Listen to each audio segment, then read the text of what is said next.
understanding and world-class vision and world-class this. I'm a real leadership geek, honestly. I've spent my whole career reading books and chatting to people. I just find the whole thing and the announcement, the way it's been announced, bizarre. If you could move away from a model where teachers are so intensely focused.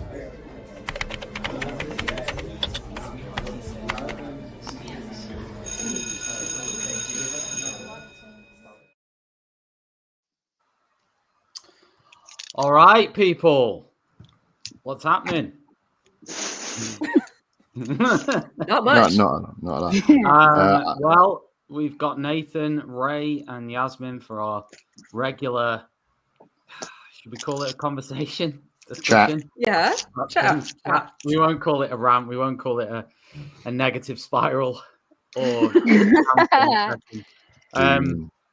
no, we were going to talk about learning walks, weren't we? Yes. Yep. To start with, because we did say that last time we were on here, we were going to do that. Before we do that, anyone who's watching, drop us a comment, drop us a like, drop us a subscribe, drop us an emoji. I'm there. I'm ready. Amazing. You can watch this on YouTube or that's where I am. And X, Facebook. LinkedIn's actually decided to die 10 seconds before we actually came here. So maybe not LinkedIn. I'll try and reconnect LinkedIn, but normally we'd be there. Yeah, we're going to be doing these regularly. And really, we're just going to be talking about teaching stuff. So let's dive in on learning walks. I will say from the outset, some people are highly buzzed off learning walks. They really like them. They see them as an incredibly powerful tool for professional development, as something that can improve practice. And okay, I mean, my thinking was, does it depend on the school you're teaching in? Does it depend on who's doing the learning walks? Does it depend on what format they take? I mean, on most occasions where people are positive about them, they seem to say, well, there's no judgment attached. But I'm that sort of cynical, paranoid person who I just don't believe it. I don't either. I struggle to believe. I'm not saying anything is written down. I'm not saying that in those schools something is definitely is necessarily recorded, but they haven't told the teacher. I'm not saying that. I'm saying when people say no, there's literally zero judgment. It's developmental, but that could be my cynicism over 18 years in the profession, working in so many different schools. That could be my cynicism talking, but that's me driving away from my upcoming learning walk. The drones observing you. But I struggle to believe that when someone performs a learning walk, there is not any sort of judgment or evaluation going on. Because it's impossible. We're humans. We form judgments. Right, hear me out here. There's always a hierarchy in a learning walk. So even if it's a peer colleague, in their head, they might be the more experienced colleague. Right? Yeah. So I'm not saying that isn't yeah. I mean, there's a hierarchy. It might not be a negative hierarchy, but there is a hierarchy in any. There's always a power dynamic at play, and there's always a power dynamic, and that can be intimidating, and that has its own consequences.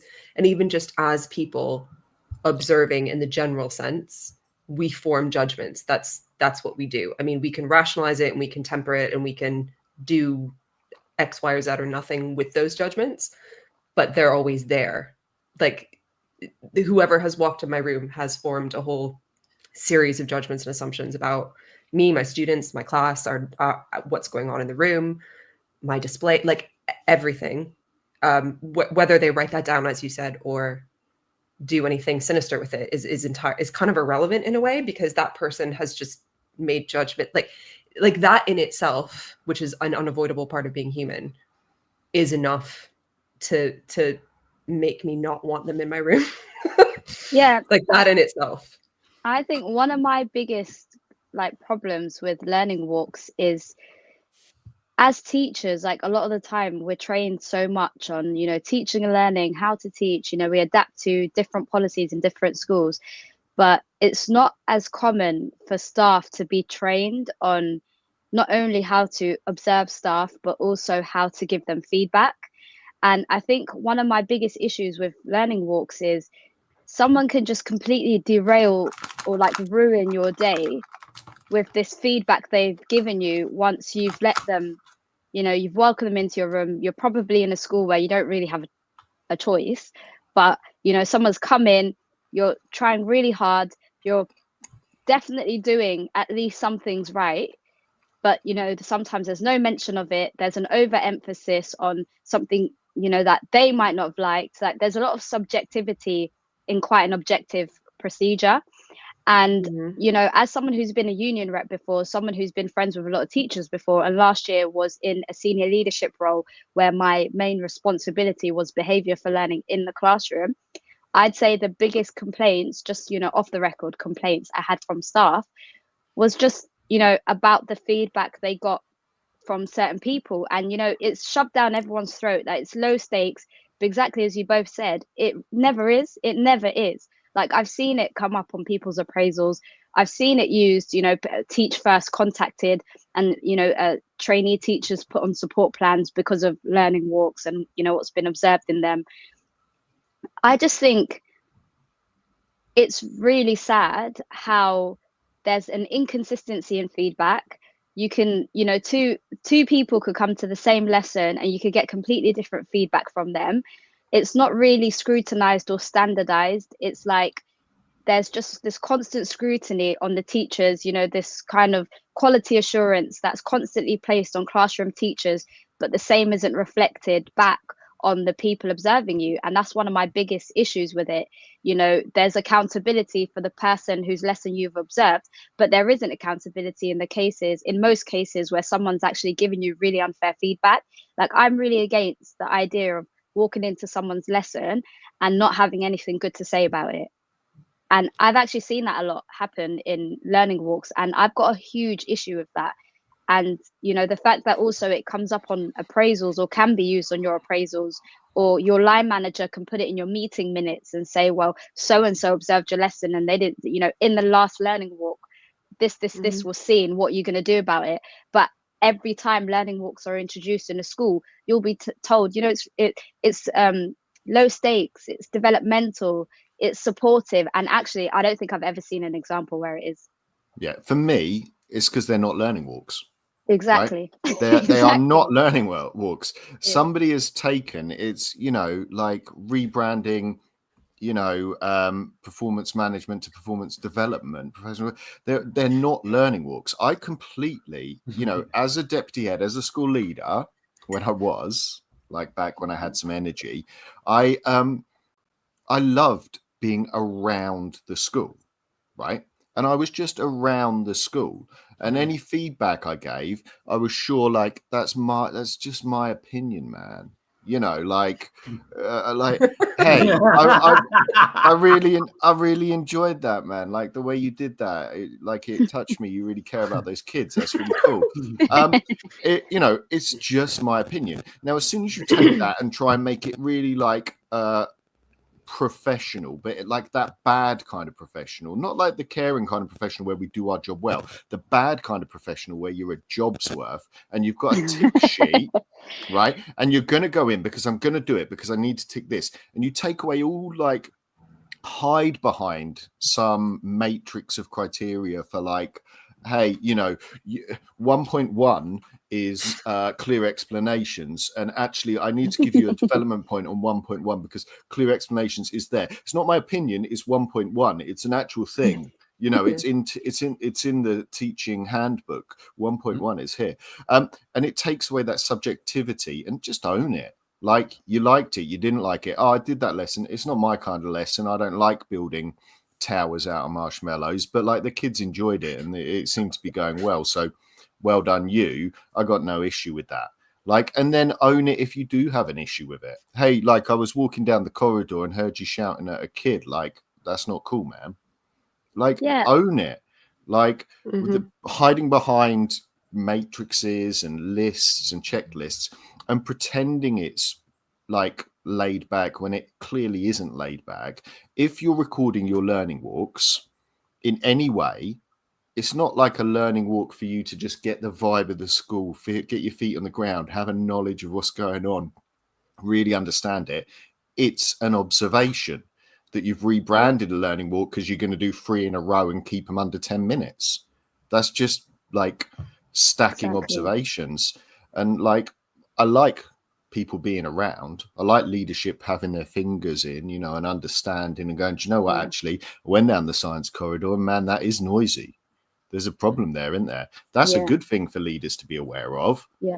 Trying to blame it on one teacher because actually we said you'd be on your door 5 minutes before and I checked my watch and you weren't there. That's a completely different thing. That's like, what do they call it? Like, you know, monitoring Yeah. or something. And you know, guys, you know, I love stories, and obviously I'm going to keep it as like generic as possible because I don't really want like anyone to be identified. But but I remember once there was a teacher that was observed, and you know, now as well, like a lot of people make careers out of, you know, going to schools and like, you know, there's all kinds of consultant roles, and I've no doubt that a lot of them are really valuable. But in this particular case, it was somebody who was going in to observe lessons, and I was doing joint observations with them. And I remember there was a teacher, and this feedback hadn't yet been given to the teacher, but the feedback, like the main thing was that you know, this person that was observing with me said, I felt like that teacher had low energy. And like, honestly, I felt really triggered by that. Like, not for any personal reasons, but I don't know, maybe it's the union rep in me. I don't know. But I was just kind of like, and where in the teacher standards does it refer to someone's energy levels? Like, why is that? Do you know what I mean? Like, I was just kind of like, this is like the last period of the day. This was like a full day for a teacher. What is the point? Like, I was like, put yourself in that person's shoes. How would you feel if after a full day of teaching, and you've, you know, no doubt tried your best, if the feedback you then got from someone who's basically paid by the school or by like your senior leadership team was you had low energy? Like, what do you, no one's going to go home and be like, well, what I'm going to take from that is I'm going to do XYZ differently tomorrow in my next set of lessons. You're not going to do that. You're going to feel offended, and you have every right to. But in teaching, you're kind of, you're expected to just take it on the chin. Like, that's part of being collegiate and professional, is to just be like, yep, you're absolutely right. You know what? I'm going to take notes right now, and I'm going to implement that. That's but what you're what are expected we? to do. You know, are we Butlins? I hate that. Like, you know, like I have worked with I worked with like some amazing teachers at, you know, a couple of schools back. We were doing some really good work at this school. Really great teachers there, but every teacher was different. Exactly. And every teacher was good at something different. And this was primary. So, you know, maybe different to secondary, but maybe not. Like, you know, they had their own styles and they were at their best when they were being themselves. Yeah. And okay, so like, you know, maybe someone could go in and say, hey, you know, that person is a bit sarcastic. And you go, yeah, isn't it great? The kids love it. You know, and this next one, oh, she's a bit mothery. And go, yeah, look at the results she's getting. You know, or like, oh, that person's a bit strict and loud. And like, are they getting good? You know, are they doing right for the kids? Are they doing well for the kids? And generally, you do that best when you're being yourself, right? Like, I don't or see whatever how like version of you want to do. Yeah. Your teacher, you're making the decision on that. Yeah, Your teacher persona. Yeah. That, you know, and if that's how you do it, and that's why I don't necessarily agree with all of this prescribed stuff. Like, you know, me and Tom could teach the same lesson entirely differently, both have great results in different ways, but not trying to be each other. But that's the other thing I want to touch on Right. as well, right? This idea that everybody has to be as good as everyone else, right? Everybody has a different thing that they offer, yeah? Mhm. And instead of seeing it like every member of staff in a school has to get to this level for us to be, we've got to keep going up these coaching and professional development ladders until everybody's at this supreme elite level of teaching. They know every piece of educational research. They know that they need to include 20 things in every lesson they teach and blah, blah, blah, blah, blah, blah, blah. And if we get to that, right. Okay. Sometimes, though, it's a little bit like a football team when you have a flair player, right? You have a player in a team who might not run much, who plays on the wing, is maybe a little bit exuberant in their play, but, they score the odd goals. The fans love them, right? And then you have other people maybe in the middle of midfield who are very solid and very sort of, they bring the solidity. There's not a lot of flair going on, but they're consistent. And every single day, you know what you're getting, and they deliver in a very sort of quiet and almost humble way. And then you have sort of the different personalities within that as well. And you can't take one type. Well, this is what tends to happen now. They look at the type that we think is the best for kids. And that tends to be now certainly the younger, and this is why experienced staff can sometimes fall by the wayside a little bit in this, because it's the young, sleek, corporate, never puts a foot wrong, very, evidence informed, and everything fits into certain boxes. Basically, Nathan. Everything just works all the time, and everything's very sleek. But sometimes when I think of the kids who, when I think of some of the teachers that I've worked with over the years, the ones that have been much loved have been the eccentric ones. But also, Tom, every in your metaphor, every football pundit and every football manager will grade all of those players differently, which is what makes a mockery of the whole thing. Because you can take you can literally, like my son every single day at the moment, is like, who's better, Ronaldo or Messi? Ronaldo or Messi? Every single day he says this to me. And that's the same as grading teachers. Well, it depends what you want. Depends what you like.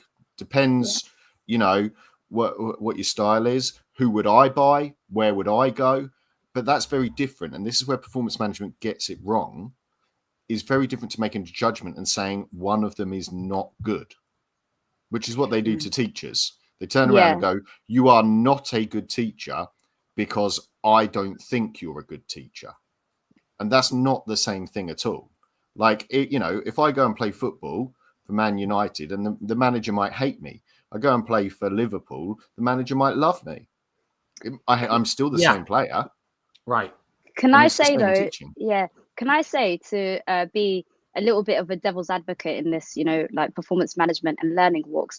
Last year, I worked under this great head teacher, and I remember this head teacher, I've always kind of been a cynic of learning walks for so many reasons, and I'll continue to get into them. But she gave me a take that I'd never, or like a perspective I'd never really considered before. So and here, listening to you both there just kind of reminded me.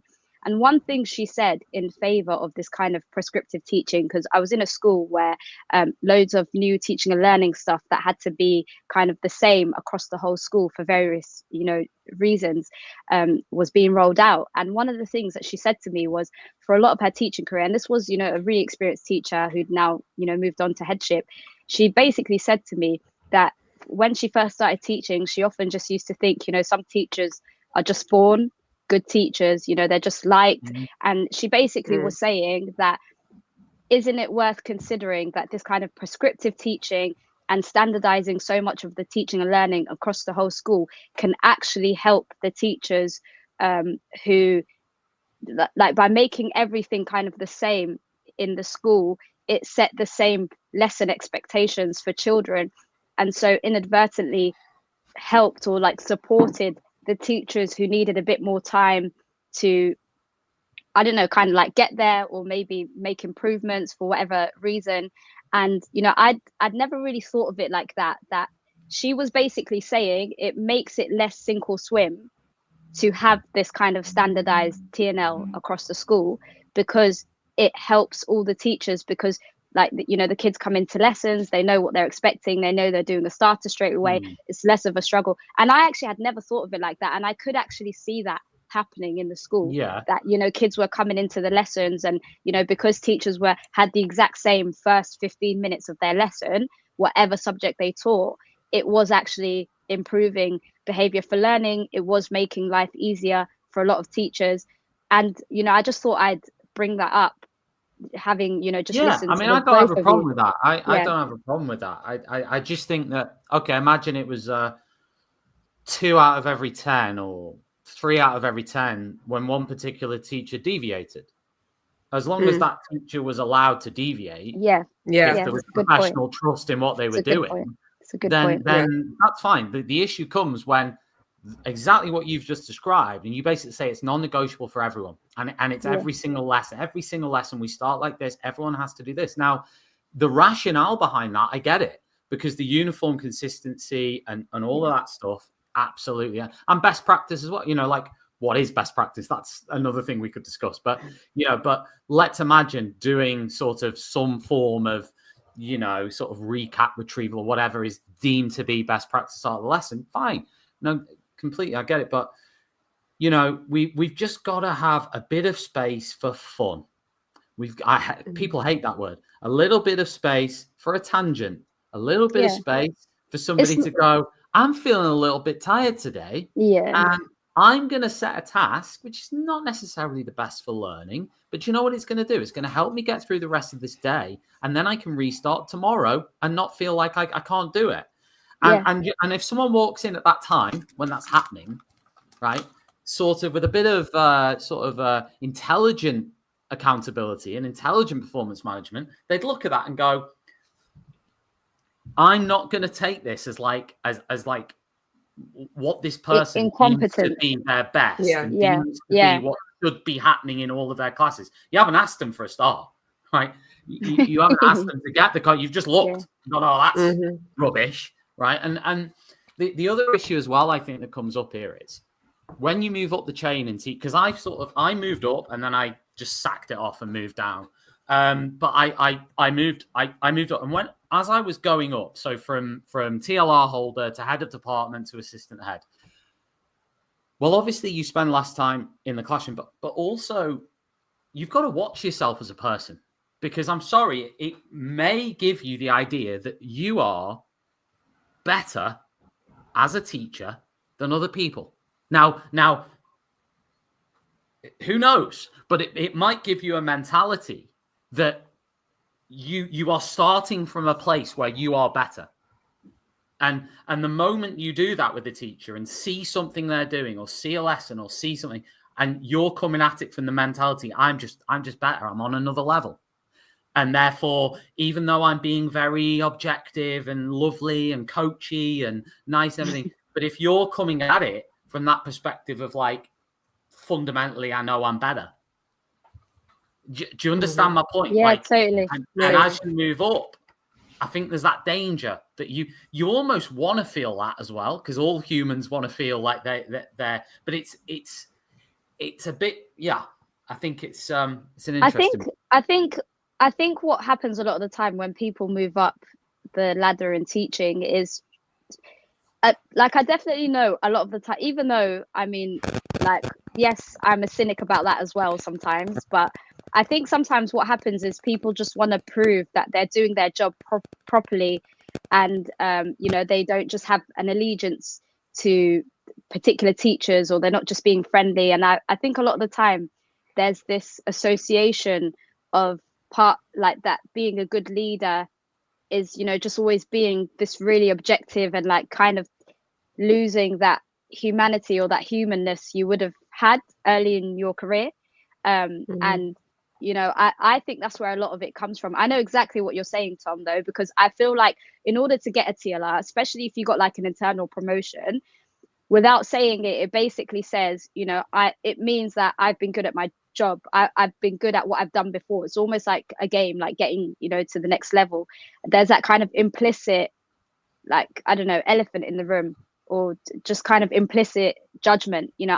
I got this role because I've proved myself in, my previous role, and now that's why I've now got this. And so I just think there's way too much hierarchy in teaching. Like, honestly, I don't think there are. I mean, I don't know what I'm basing it on, because I've only ever been in one other sector, but I just think the hierarchical nature of teaching is just a bit too much at times. And there is this thing of, I'm SLT, or I'm head of the department, and this person is, in this role. And you can even see it in a lot of the time in the people that they make friends with, or different groups of people in schools make friends with or hang around with. Like, it's just very hierarchical. And I think that just adds to the intimidation when it comes to learning walks. I actually think a lot of teachers, classroom teachers, wouldn't feel as much pressure if their learning walks were from other classroom teachers. 100%. But the way that, schools are set up, it's always a post holder, whether that's someone else in middle leadership, whether that's multiple people in SLT, whether it's the head teacher. I just think the hierarchical nature of teaching also adds so much pressure to learning walks. And I get completely what you're saying, Tom. It's just scary. But I don't and I've been saying this for ages, that the person doing the observing learns more in the whole process than the person being observed. Yeah. Feedback. So why are there not more observations, like colleague observations? Yeah. Because then they're literally, people are still forming judgments. I still don't want them in my room, but I know that judgment can't go anywhere in terms of my, pay rise or something. If it was someone who's kind of on a par with me, and it's not, there isn't, you take the hierarchy out of it and you focus on people going around and observing in different subjects, and doing that thing where you see a kid in different subjects, where you observe your colleagues and what's working for them and what's not. And that would actually be much more developmental if they really wanted to help people and not form judgments. Remove the hierarchy from it. Just before it's not going to happen. Before we carry on, I just want to give a shout out to John Catt, our amazing sponsors. So thank you, John Catt. If you want to level up your professional development, head over to johncattbookshop.com and use the code JCTTR2425. Get 20% off any book on the John Catt website. Sorry, Nathan, what were you saying? If you've got an ECT who's qualifying, right, finishing this year, go to John Catt, use the discount, get them a present, right? Nothing like that. I remember when I first started teaching, someone gave me a book. That's what you do for teachers. That's a good teacher present. Obviously, get them some pens and some glue sticks and stuff like that as well. But get them a John Catt book. The reason that I think the whole thing, like we can't have learning walks and all this stuff like we should have, which is holistic, right? Let's go in. Let's look at what's going on. Let's find something that applies to us. Is because somebody has to, whether they're the person who is the hierarchical person who's going in and monitoring and checking, or even if we ask to do peer stuff, I guarantee anyone who's doing peer stuff, the school is asking them to write down one thing that they're going to take away, and in 3 weeks' time come back and check on that one thing that you've taken away and implemented, because everyone needs to prove that they're doing their job, and I hate that. But if they're making $100,000 a year, of course they feel pressured to prove that they're actually doing something, then they make other than just stalking the corridors in their blue suits, looking intimidating. But then they make everyone try and prove. We're in this thing of prove that you're doing your job. So when was the last meeting where you just had a meeting and a chat, and something came from it, and it will probably improve your practice? A coaching session, right? By next time, I want you to have done this. And I've seen that crush teachers. Right, I remember a teacher who I was helping, and they needed a little bit of work on some bits and pieces. For whatever reason, it wasn't clicking for them, and they got put on one of these kind of support plan type things, and it nearly crushed them, because it was right, I'm going to come in tomorrow and I want to see you doing this one thing that I picked up that you're not doing. I want to see you doing that. So I'm going to come in tomorrow and do that. And they're like, oh my God, crushed a bit. And then come in tomorrow. Right. But in that, you were doing that. Fine. Forget about that. But actually you weren't doing this one thing that I want you to see. So I'm going to come in a week's time and see that one thing. And it crushed them a bit. Do you know what actually helped? Early in my career, binned all that and just went, hey, do you need some help with your marking? Let's just sit together and I'll help you get through your marking. Actually help. Yeah. You know what I mean? Oh, what? Like you've got behind with your planning. Fine, I'll do a bit of planning. You do a bit of marking. We'll go through it together and we'll get you back on top of everything. And you can relax and do the job that we know you can do, rather than monitor them into the ground to crush them and like defeat them and prove that, you didn't do your do it now in that lesson. Cross. But people do that deliberately because they're filtering out, they're weeding out who they want to keep, who they think they can mold / brainwash and keep on staff and mentor to move them up the ladder. The worst part is when I was like, early in my career, I became part of that sort of culture. Yeah. And, it's something I regret. Not for long, I have to say, but I sort of, when you're sort of maybe a bit naive to what is actually going on, and also naive in early in your career trying to climb the ladder, thinking that that's what you have to do to sort of get on, and also trusting leaders, trusting what leaders you're working with are saying, rather than using your own. I mean, when you're younger, when you're a young teacher, it is a bit harder to sort of go, are they actually talking rubbish? I mean, it's quite hard to sort of do that, because I'm not saying you see them as, let's say it's your first role as a middle or senior leader, and that those people, that culture has given you that position. I think it's much easier to go, yeah, I'm totally, absolutely, I'm on board. Yeah, the culture, the vision, all the buzzwords, I'm using them all, and especially as a young teacher, maybe where that's maybe even your first school. I mean, your second one, whatever. I think it's harder to sometimes question what you're doing, and obviously, sort of 5-10 years on, that's pretty much what I did, and I came to the conclusion that some of the things I was not directly engaged in, but certainly engaged in, I look back and I cringe. I just cringe, because I'm like, what the hell were you thinking? But like I said, when the whole culture's like that, and you come into it as a young teacher, leader, middle leader, whatever, I think it's difficult. But also you normalize it if you survive it. And we end up with this group of survivors who make it into leadership because they've survived it, who think that is normal and that's what everyone should be doing. And hey, I got through it and I'm good because I'm now an assistant head or a deputy head or whatever, and I made it through.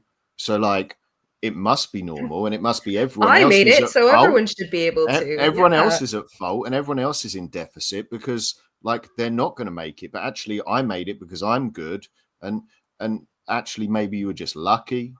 Maybe things just hit right. Maybe you didn't hit some of the barriers other people hit. And so you get this kind of like, you made it through, and now you're in leadership, and like, do you know what it was like to struggle?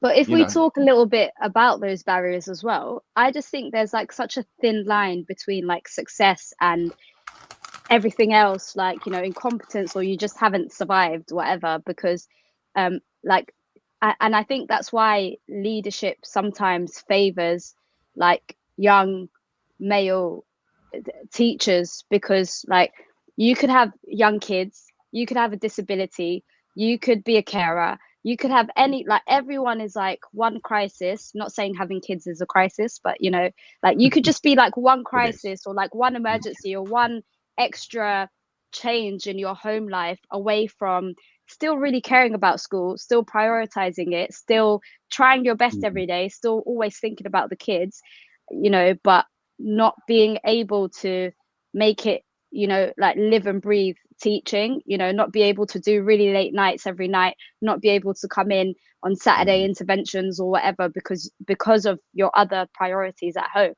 And so I feel like a lot of the time, because somebody doesn't have to talk about what's going on at home, someone doesn't have to disclose a disability, somebody might not be comfortable doing that, or they might have, but when when learning walks or whatever happens, or promotions, there's often no context as to what's going on in a person's life, or that, you know, that teacher's life. It's just, you know, this quick cursory assessment. And, you know, I do feel like learning walks even really influence whether or not you're promoted in a school. Exactly as Ray said, you know, they're trying to decide who they want to keep, and most importantly, who they don't want to keep. Because, you know, and unfortunately, that is often, you know, teachers on UPS3, or like older teachers, or it's just a lot of different people. But, Well, you know, like I just thought of that when you said I that, would Nathan. I would say though, some of it is fine, right? As long as it's not discriminatory, as long as people are honest about it. There might be a certain style of school people are going for. There might be a certain way that people are going for. It might be that you just don't fit. And the thing that gets me most is people using some kind of criteria or some kind of I'm going to say falsified observation, right? Because it's not like, it is an observation, but pretending it's not just an opinion, to make people think that they are not good teachers, when in fact they're just not right for this school, right? And if we go back to the football metaphor, you know, you could get a striker and he's just not clicking with your midfield, and he's, you know, it's just not how we play the game here. You know, we're a bit more defensive as a team. You know, look, we're going to help you out. What do you think? Are you enjoying it here? Do you like it? Well, it turns out they don't enjoy it here anyway. Look, let's help you, you know, build up your portfolio. We'll help you look around, see some schools that maybe you do like, you don't like, and let's support you through that, rather than the option that sometimes schools do, some schools, which is label them up as not being sufficient, label them up as failing, and probably kick them out of the profession, either saying they're not good enough to be teachers, or through the damage and emotional turmoil they go through by having to do it, that they leave the profession, when in fact, you know, hey, like, you could have gone to the school down the road and they would have loved you. And I think that's owning literally what happened to me. The exact thing that like, I've had that exact experience before, like genuinely, like left and went to a school literally up the road, and, you know, had an amazing time there. And, you know, just listening to you say that, Nathan, like, I've been through that. And I know you said, you know, so long as it isn't discriminatory. I mean, in my case, it was discrimination, but I also wasn't the only person it was happening to. I actually feel like I was lucky to have had a medical condition that meant, you know, it was something I could take further, because there are countless teachers across countless schools who've probably gone through the exact same thing as me, but, you know, because they just can't substantiate it or prove it, you know, based on a protected characteristic, it just kind of goes nowhere, and they just have to carry that whether they leave the profession or not. But like, I've been through that, and like, I think that's why I care so much about the feedback teachers get, and why I've always been very considerate in the feedback that I give teachers. You know, it's been my job to observe teachers every single week, and I can genuinely say that I've never had, I mean, they probably wouldn't come to me to complain if they had an issue, but I think I could safely say that I've never upset a teacher with the feedback that I've given them, no matter what I've had to say, because I've always put thought into it and just reminded myself of, you know, my NQT year and what kind of feedback would I have wanted and what would I have like benefited from. But I've absolutely been in a position where, you know, I've had like learning walks and observations just ramped up. Like, I'll never forget once when our head of department just left on like no notice on like a Monday, and I was in like my second term of teaching, and the very next day, period 1, I got given a new timetable, and I had inherited that head of department's year 11 triple set 1 class, and I happily took it on. Like, I did well at school. I knew the, you know, science. I wasn't experienced, but I knew I could teach it.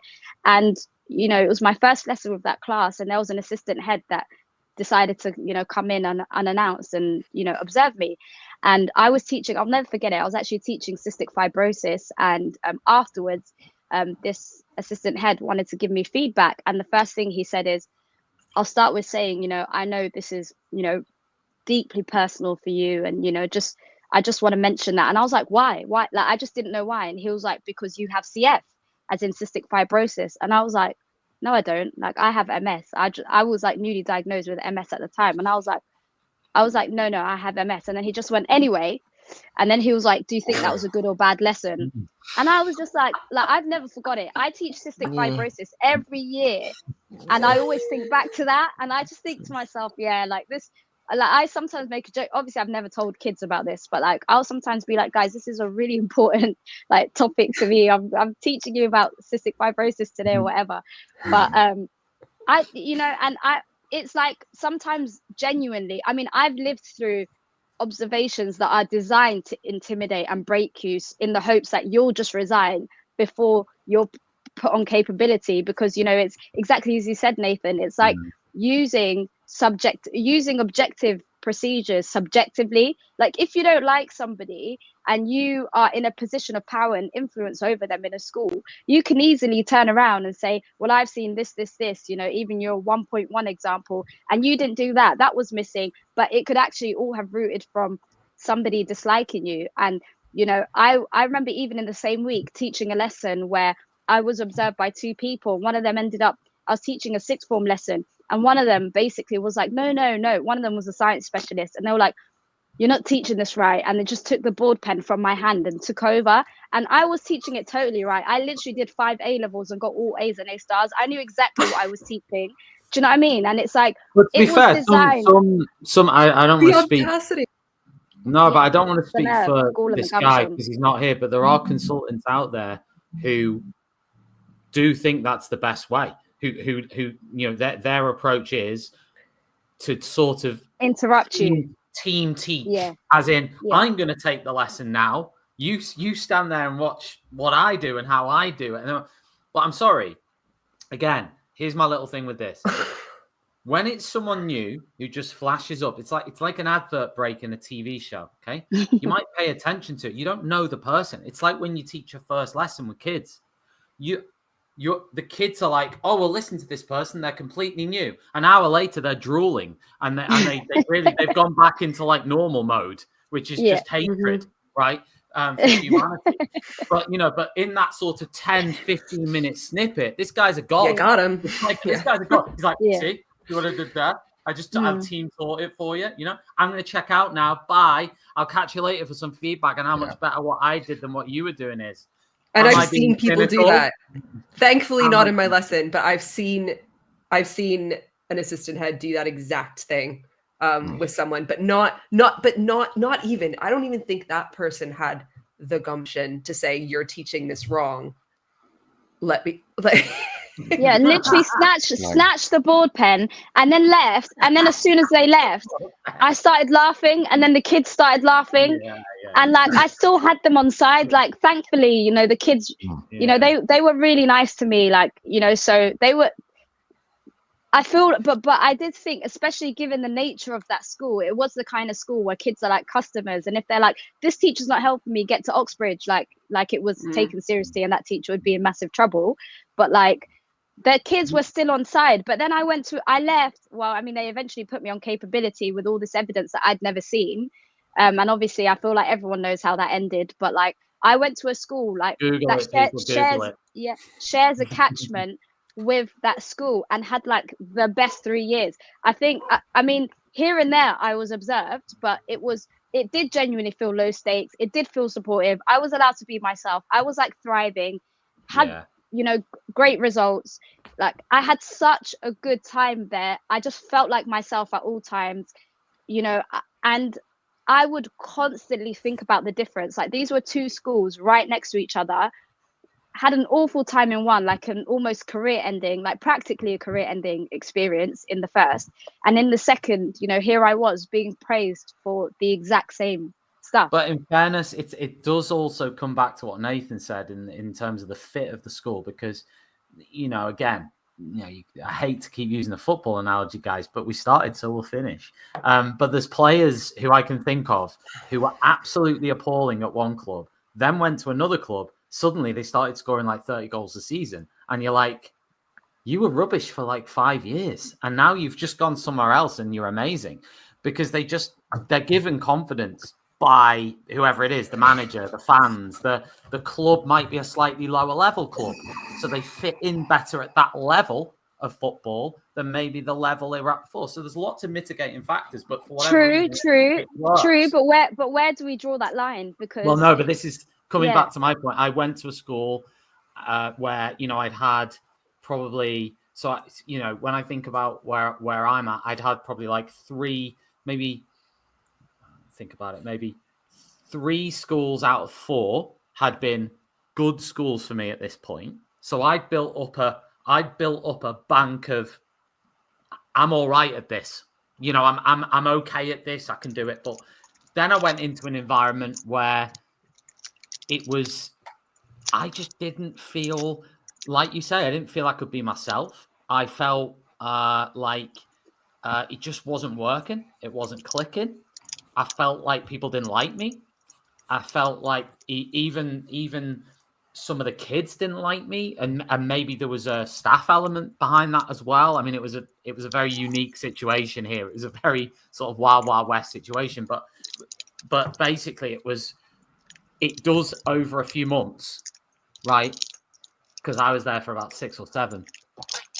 Over a few months, you do start questioning yourself and going, actually, is it me? And actually, have I degraded as a teacher? Have I become less competent as a teacher? Am I not out for it anymore? You know, all these things. And this is what happens to experienced teachers. That's why so many experienced teachers leave, because they might end up in a situation where they feel that what they've always done isn't good enough anymore. And it's like, well, hang on a minute, right? Things change, you know, you know, what's the latest trends? I'm sure if we said, what are the latest trends? We could probably name 3 or 4 right now. They didn't exist 10 years ago. They haven't degraded as teachers. They haven't become less. Now, it might be that you see the counter argument to that would be that some will happily sit there, you know, 30-year-old sort of assistant principals and say, yeah, but times change. They need to move with the times and they need to develop. But these people are much loved teachers who've been there for 30 years in some cases, 35 years. Now, what they do might not be perfect, but they've never claimed it is. They've never sat there and said, I'm the perfect article. All they've done is consistently turn up and do what they do. Now, listen, everyone's going to have an opinion on how good that is from a teaching perspective. Is it above decent? It is. Right, I'm sorry, you know, it usually probably is above decent. So therefore, it's then about, right, well, how far above decent is it? And then you start to get into, you know, you're not good enough anymore. I think sometimes, go on. Sorry, that was a rant. No, I think the bit that's missing so far, right, is sustainably good, right? Sustainably good, because, you know, we've talked about these you know, advisors coming in, and do you know what, I could be an absolutely shit hot teacher for 15 minutes a day on a grand a day, right? I would be on point, right? But I'm doing it 5 hours a day more, but, you know, I'm doing 6 hours a day. I'm doing it 6 hours a day, and I'm doing it long terms, hard conditions, right? Yeah. And that's when I'm doing it. And sometimes it's just good enough. But actually, do you know what? If I can do that good enough on those kind of hours, then for me, that makes me bloody amazing, because I'm doing it, right? Yeah. You know, 100%. And that's where, you know, the assistant head's coming in and being like, oh yeah, actually, this is the new way we do it. Right, mate, where are you going to be in 20 years' time? Because if you're still doing it, great. But if you're out of the classroom being an advisor, or if you've completely given up and moved jobs, you know, there has to be at some point a consideration of what is sustainably good enough. You know, what is that? My head of department, one of the best bosses on any level in any job I've ever had. She said so many important things to me, and one of them, when I was just going off about, like, what am I doing in this lesson, and this, like, the tech in the school wasn't working because it never did, and something wasn't printing, and I was just having a meltdown because I'd had too much on. I was like, massive flap. And she literally just grabbed me by the shoulders and was like, some days are about survival. Just survive. Do this worksheet. Tell them to Yeah, sit down, shut up, and get on with it. And if yeah, they don't, just survive. Like, that was my head of department saying that to me. And like the amount of people I've worked for that would not have the humanity and the decency or the helpfulness to respond in that way is really shocking, because no one can be outstanding all the time, every second of every day. It is literally physically impossible. I think, and if I you think if you keep kicking out people for not meeting your impossibly high standard, because God forbid we're not robots, there will be even fewer teachers. And there's than there usually, already are. when you dig into it, if you find a teacher who you think is that, or thinks themselves that they are, there will usually be a mitigating factor. They teach 90% sixth form. I'm not saying teaching sixth form is easy, but I'm just saying you can search for the mitigating factor. He's part-time, like I am. Okay, I'm not being funny, but you know, if you're listen, there's lots of mitigating factors you can find. Okay, the cohorts, the groups, the year groups, the basis of the teaching, the set, the times when you teach them in the week. Oh, they behave well for me. When do you teach them? I teach them period 1 and 2 period on a one. Monday. Yeah. When do you teach? I teach them period 5 and 6 on a Friday. Oh, right, Yeah. okay. But they behave for me. I have one. I teach the most challenging class in Key Stage 3, but the rest of my timetable is absolutely delightful. Now, I'm not being funny, but if you're in okay, put it this way. If I'm in a situation where I've got a year 12 or 13 group of 5 kids, and I teach a double lesson with them, which I did yesterday, or even a treble lesson with them, whatever it may be, right? 2 doubles with 2 different groups of 7 amazing sort of young people. And then I teach a really tough Key Stage 3 group. I'm going to be in a better place to teach that. I'm sorry, I'm going to be in a better place. But if you said to me, by the way, Tom, 5 out of your 6 lessons on a Friday, and you're not going to have and this is another thing, PPAs, right? How many PPAs has the person got? That's another thing to factor in, because if you've taught a couple of lessons like that on any day of the week, and then the 3rd or 4th or 5th or even 6th lesson you do, how are you, it's insane. It's incredibly tough. I don't take anything from people that don't teach a full timetable. And I say that as someone, a school, I've been ahead of year at 2 schools, and one of them, we had basically no time. And one of them, I had a lot more time than like probably most heads of year in the country, if I'm honest. Actually, our timetabling, the time we were allowed to do that job was quite cushy in retrospect. And it makes such a difference, because even if you're booked up with meetings, or you have like 20 phone calls to make, or you have to talk to these kids, or you have to look into this incident, you have to do this and this, you still have the freedom within your free periods to organize that time accordingly. It's not bang, bell goes, bang, hand out the books, bang, teach this, bang, bell goes. It's not like, it's not the relentless structured 6-hour teaching day that just drains your soul completely, and you have nothing left because you haven't had 5 minutes to breathe or use the toilet.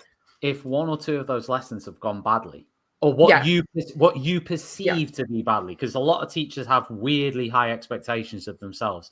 I've been like that, right? And you have this weird baseline of what you perceive to be okay and good, and if you fall below that, even with a tough group, your mentality goes. You could even take it into the next day. You certainly could take it into the next lesson with that group, and if you're not, and it really affects you. So if you've got a light teaching timetable, no matter what you're doing, no matter how many meetings you have or how many phone calls you have to make or what your list of responsibility is, actually don't care. Your day-to-day life is less manic and less chaotic, and therefore less stressful on that level. Maybe not the responsibility, maybe not this and this, but on your day-to-day existence of getting through every second of a workday, you have less stress.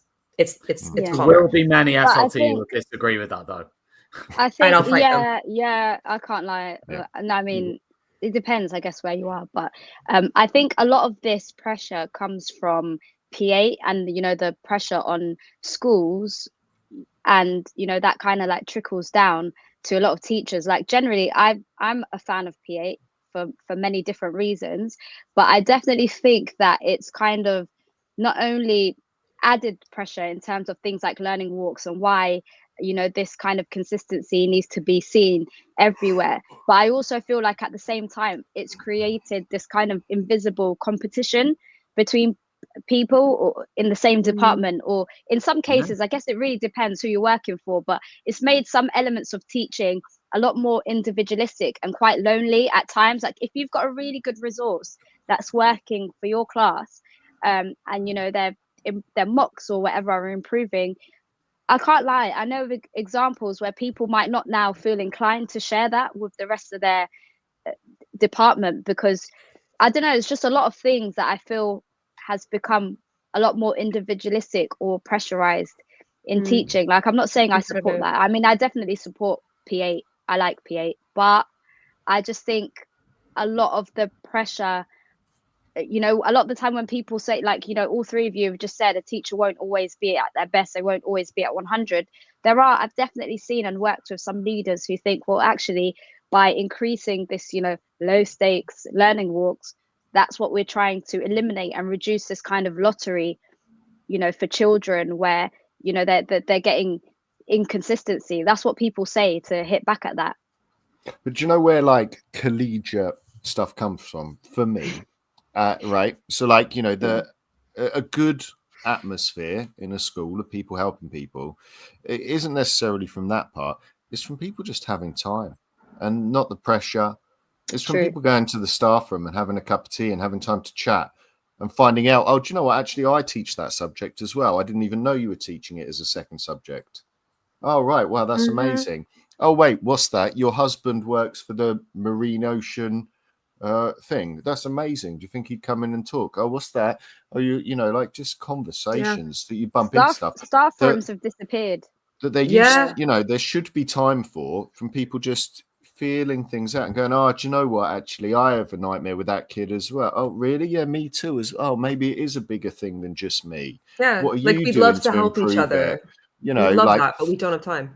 Well, as soon as things start getting pressured, everyone starts shutting their doors, and it's the same with behavior or whatever it is. People start shutting their doors and hiding in their classrooms and going home early and leaving the building and coming in later and shutting down. And to break that apart is really hard. To get everyone to open back up takes more than, you know, an inset day where you play ping pong or something. You know, that's what people try and do. But that's where we lose it, from the pressure and us shutting down and us not sharing. And that comes from not talking. Because I honestly, if I had a problem with teaching something, I don't know who I'd ask. I'd go and ask my line manager.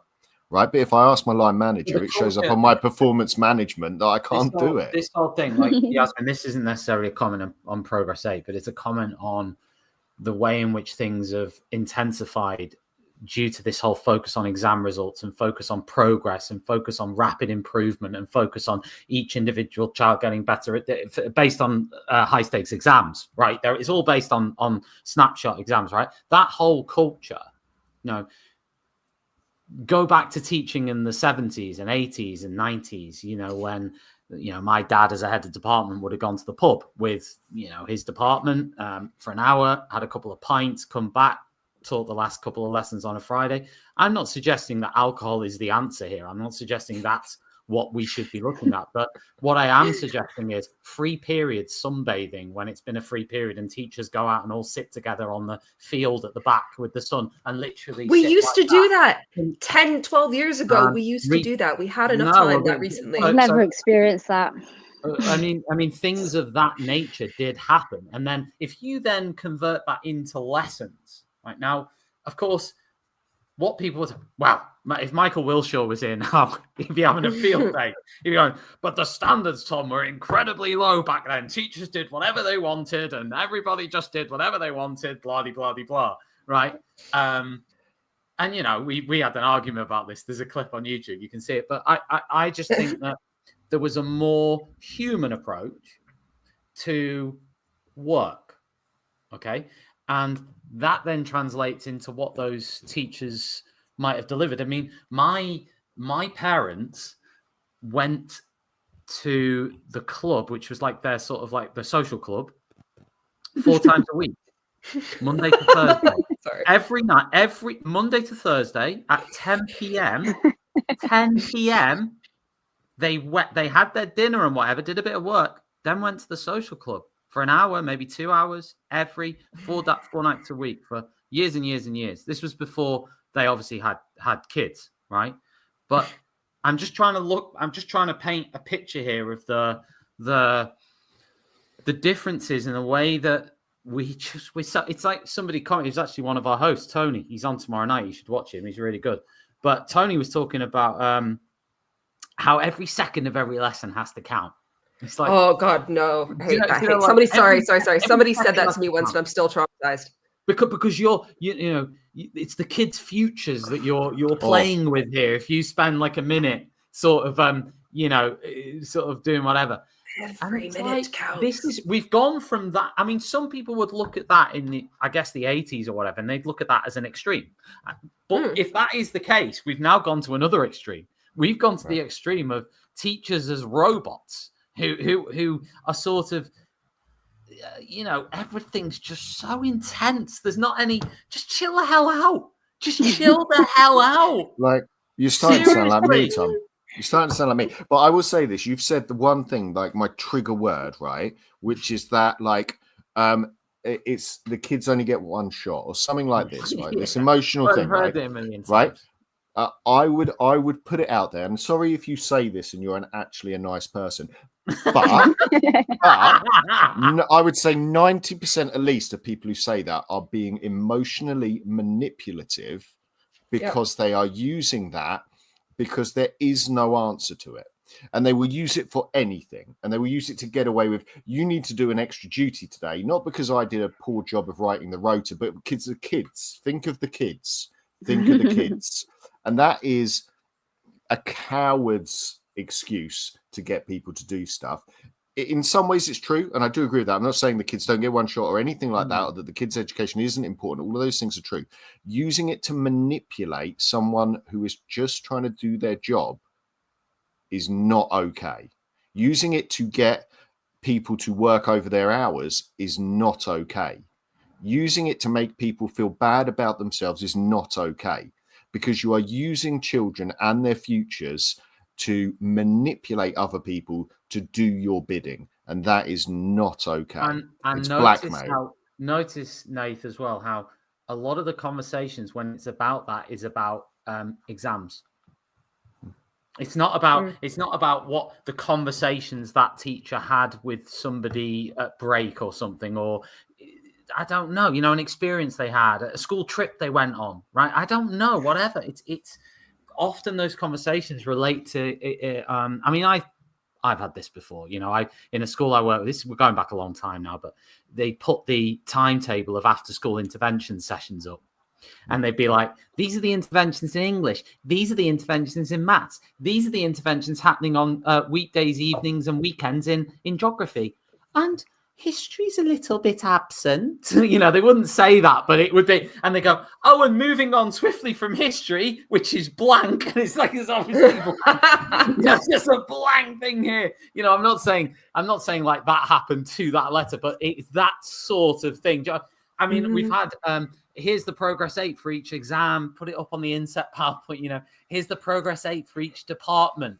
Oh, it does, but and we're all supportive here. Yeah, it's all about instructional coaching. It gets to that point where, it is always like, oh, if you cared about the kids, they only get one shot, you'd miss your own kid's sports day. If you cared about the kids, you'd just work an extra hour unpaid. This is what people are saying.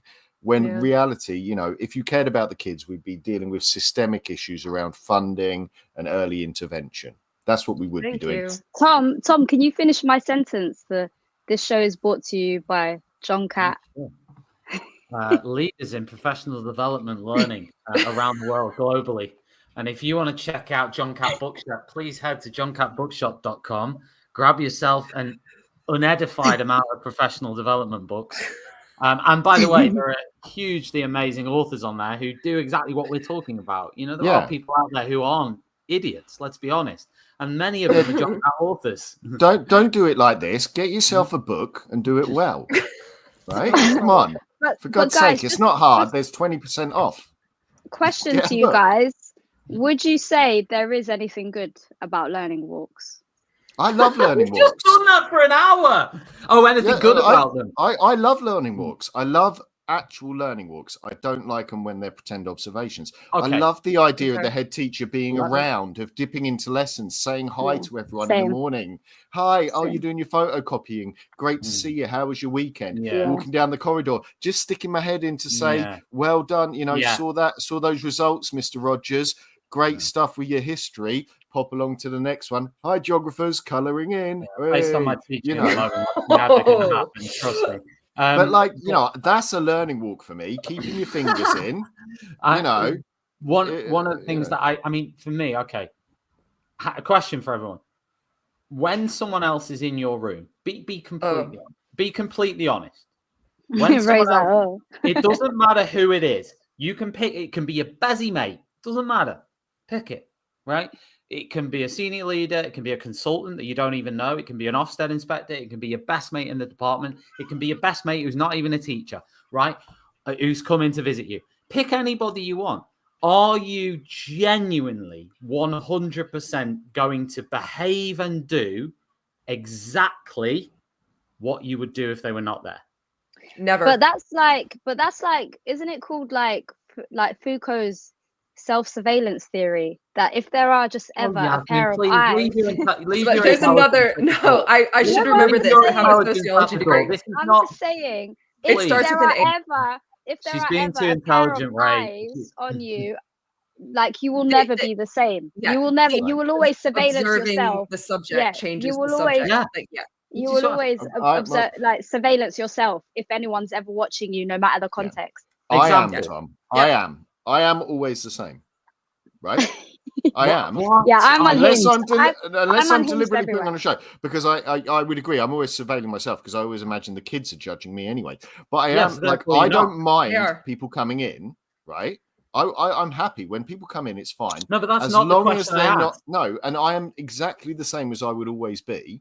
No, Right? but you can't be the point. No. Right. Okay. I like No, to think I am. I like to think I sometimes am Yeah. when I'm in a Yeah. school that's not evil.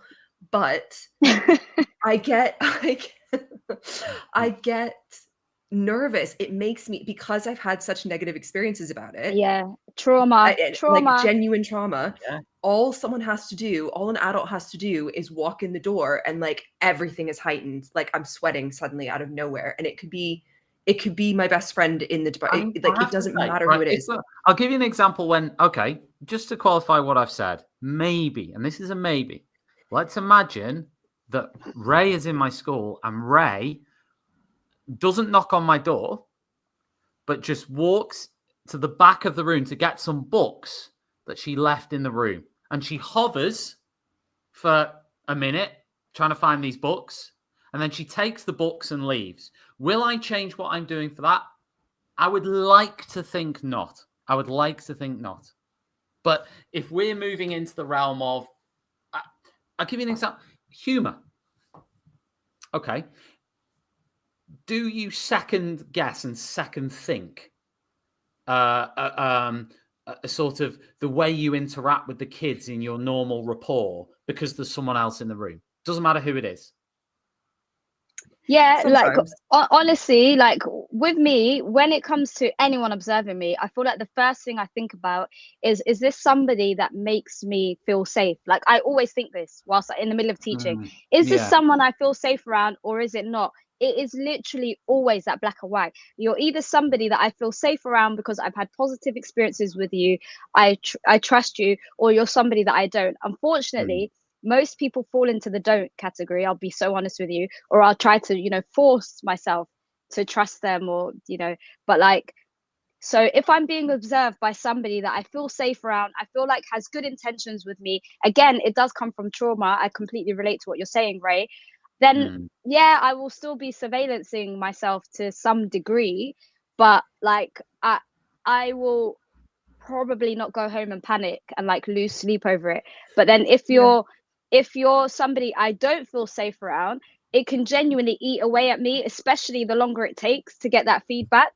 And like sometimes even so that I don't feel like I'm going mad, I might even tell myself, you know what, just prepare for the worst, and then just be, you know, pleasantly surprised when it isn't as bad as you made out. I do get what Nathan's saying in terms of, I think when you reach maybe certain experience levels, like what you were saying right at the beginning of like, you care less, right? So maybe there's that, but equally, it's not about caring for me though. Mine is from present. trauma. Mine is from like whenever I walk into, last year it was literally my job to observe people. I was observing people almost every day, and one thing like it was part of my job. Like I can't even say that.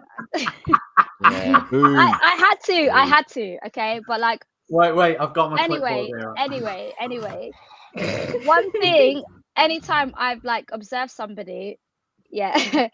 One thing people do, like to just show you that it is self-surveillance, they will always stand up. Like people will get up, like, well, at least in the school that I was in, people and it's not because of me, I swear. You don't know, but some schools you're not supposed to start at a desk. People will stand up. Yeah. Like, but it wasn't. I don't think it was a policy in our school. I can't remember, but I don't think there was a policy that you had to be stood up. You had to circulate or whatever, but like you did. I don't think it said black and white that you had to always be standing, but people like when you walk into their room will stand up, you know, when you walk into their lesson, and that says enough about self-surveillance. So the bit that where I think I am different, right, Tom, and there is the experience thing, and there is like you know, I'm fairly secure, but also there's this element of being safe. So when I think about people coming out in and out of my rooms, I have TAs and support staff constantly coming in and out of my room. I mean, lesson 2 today, my co-teacher came in and out of my room like 3 or 4 times. But that's different. I see right? That's different. And also I have people coming over a lot, right? So all of those things are fine. And I've always been in high trust, high observation in the little o sense of the word, environments where people were just always around. And even before I was a teacher, when I was in outdoor ed, people were just always around, and you were always like, people were just keeping an eye out, but they weren't like keeping a checklist. And they're just around, you know, people are just around you. So you're always doing stuff with people around you. So it feels a bit more natural. The bit where I don't like it, and I will behave different, is like you say, if I feel someone's going to stab me in the back, then I'm on guard. And that is a trust thing. And that is you know, what is the purpose of this person being here? If they're just coming in and out and they're just like having a walk around, you know, we're just checking things out. We're just going around. Fine. Come in, have a look around, have a look at a book, go around, you know. But you can be logical about it. You can be logical about it because I've had such negative experiences. My body immediately goes into this person's going to stab me in the back. This situation is going to come back to bite me. I've done nothing wrong. And yet I will have done something wrong by the time this is over. That's where my brain goes. That's how my body reacts to it. And it doesn't actually matter what I'm saying or what the truth actually is. So this is what I mean by it could be somebody that I logically, rationally trust, but that's not what's going on under the skin at all. And I'll look like a swan. I will look like a swan gliding through the water, but internally it's just chaos. And it immediately throws me off. But like Nathan, I feel like your experiences are, because even though I get it, like some degree is just like who you are, but like I think because like you said, you've been in, you know, high trust schools and stuff like that, I think that, you know, those experiences have kind of contributed, at least in part, to how you cope now with observations. I've been in some nightmare ones. My NQT year had to be invigilated, or whatever you would call, had to be monitored by the local authority because I put in a complaint about my school, and I had to have all of my observations done with someone from the local authority and my school. Right? Bloody hell. And do you know what used to happen? Yasmin, you were like, Nathan, you've never been through any I'm going to pull out my briefcase of the LA. Do you know what? My like the union were amazing on it, and I you know, I'm a big fan of union. I was union rep after this because of the but you know, I got supported for it. But this was a school where they were basically saying you're a rubbish teacher, and then I'd have an observation from the local authority, and they'd go outstanding, and then I'd have one from the school. And they'd be like, yeah, failing. And I'd have my one from the local authority and be go, oh, he's brilliant. And like to prove it, then I left that school, moved somewhere else, got a job at a different school, and within a few years was a deputy head. From Wow. NQT to deputy head in like, I think I did it in 4 years or something, right? But I went Love from that. somewhere with no trust to somewhere with lots of trust, and it was where I bloomed and blossomed and all of those things. But the thing that I think Ro was saying is really important too is people go into schools, and I've done this. I was one of those people who got dropped into a school to help improve it. You know, I got seconded in as a deputy head, and we had to take on board that everyone there had been through what is a really traumatic experience, being downgraded in Ofsted. Literally, some people have come in and told you you're rubbish at your job, and you've probably been through some really bad performance management cycles where people have told you you're rubbish, you know. And actually then to be the next person going in, and this is where it's really hard, and we have to accept that everyone's a human when we're observing them, is you don't know that. Like, I start off as a new assistant head at Ray's school, coming, I'm going to do my first round of observations, just pop in, hey, how's it going, with my, you know, laissez-faire attitude. And like, yeah, she Ray, I want panics. to know how you would react to Nathan being dropped and parachuted into your school with his surfboard and his sort of I would really appreciate just sort of stay out of my classroom. But like, that's fine. Like, I'm fine with that, right? And that's one of the things where, you know, we talked about hierarchy and stuff and it not needed. Like, that's fine. Like, right, if you really hate that, say that to your boss. I have no issue with someone saying that to me, saying, look, Nathan, I hate it when you just rock up at class with your ukulele and interrupt my maths lesson. It drives me crazy. Can you just not do that? But Let's be honest with people, rather than trying to show off to our bosses. And in a box. Here's the thing, right? For me personally, and this is something I've thought about on and off over the last few years, is in some ways, and this is sort of a really like weird, bizarre flip from what I've just been saying. In some ways, it would be better to just record me teaching every single lesson in its entirety for the whole year. If you're going to judge, set up some cameras in the classroom and a mic, and just leave them on for the entirety of every lesson I teach over the year. Have you ever done the filming, Tom? Have you ever done that? You know, like the other companies exist, but I remember I used Iris Connect. I've done that. Okay. We had the box and everything. Have you ever done that? I've not. I've done it only like at the start of my career. I haven't done it since. But I remember it does sort of. Yeah, I couldn't watch it back now. I mean, it was in 2008. I look like I'm 12 years old. Yeah, it was. I mean, I look younger than the kids I'm teaching, and I'm trying to act like all adult and everything. Like, oh, you're in year 9, and I'm 23, so you know, respect me. Yeah, in like 2012 or 2013, I feel like it was, my school at the time tried to bring it in, and the assistant head, she was an assistant head for teaching and learning. And I actually have immense personal and professional respect for this woman, but this took it down a few notches, the way she was really trying to get us to use these things. And I was like, over my dead body, like, you can kill me, put me in the classroom, and then turn the camera on. There's no way you're ever going to get me recording a lesson, let alone watching it back. I would rather melt into a puddle. No. I volunteered for that last year. The school I was at wanted like a bank of like teaching and learning videos, and there's another one of my watchwords. A bank of resources. Yeah, I just thought, you know what, I will just volunteer. Like, it was a head teacher that I really liked, and like I thought, let me just be, you know, like, supportive of the school. They came to my lesson, they filmed a bit. Honestly, I could never watch that video. I actually asked to know if it was going to be played in briefing so that I wouldn't show up. I just honestly didn't want to see myself, but it was, I think, put on, like, we all had like Step Lab accounts, so I think it was put up on there. But I just thought, if I volunteer as like someone who's part of the senior leadership team, then I don't know, maybe it will encourage teachers to volunteer. And even there was even something I did wrong. I didn't know that the school countdown was actually 5-1. Like, as part of the school policy. I did a 3-1. I actually didn't know, and the head teacher was there doing the recording, and just told me like a couple of days later, was like, oh, just like a gentle reminder, countdown's actually 5 to 1. And I just said, I didn't actually know. I knew that a countdown was part of our like teaching and learning thing, but I didn't know it was 5 to 1. I did a 3 to 1.